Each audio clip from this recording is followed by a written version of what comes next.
Assalomu alaykum. Xo'p, bugungi bemorimiz Qoraqalpog'istondan tashrif buyurgan. Xo'p, birinchi yillardan beri sudurgi xurujlariga oxirgi paytlarda ko'proq fokal xurujlar, ya'ni bu Jackson tipidagi xurujlar, ikkinchisi bu generallashgan tipdagi ikkilamchi tarqalgan xurujlarga bezovta qilgan. Xo'p, MRT qilganimizda nimaga epirejem juda ham muhim?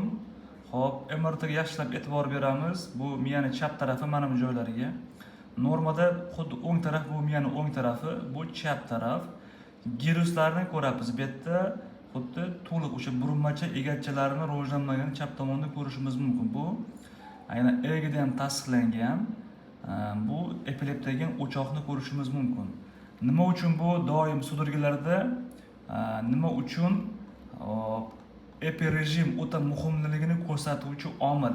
Epirejem nimaga muhimligini? Faqatgina ko'pincha karinlar srezda ko'proq yaxshi ko'rinadi. Xo'p, uni ko'rishimiz mumkin holatini. Xo'p, EEGda endi hozir men EEGga olib o'taman bemorning holatini. Bu yerda xulosasida xo'p 0.9 ga 0.5 cm li, xo'p, apikalniy отделda xo'p, neodnorodni holat bergan. Bu birinchisi. Endi EEGsini ochib ko'rsataman. EEGda ham xuddi shunaqa. Bu doim sudurgida epilepsiyada shunaqa narsa bor. Bemorda klinikasini bo'layotgan holatni mana ko'ramiz. Chap tarafda front F7, F1 va T5 da, ya'ni bu chap miyaning chap tomonda ulanishlarda chakka sohasi, chakka oldi va peshona soha qismlarida javob beradigan ulanishlarda epi o'choqlari chiqqan. Xo'p.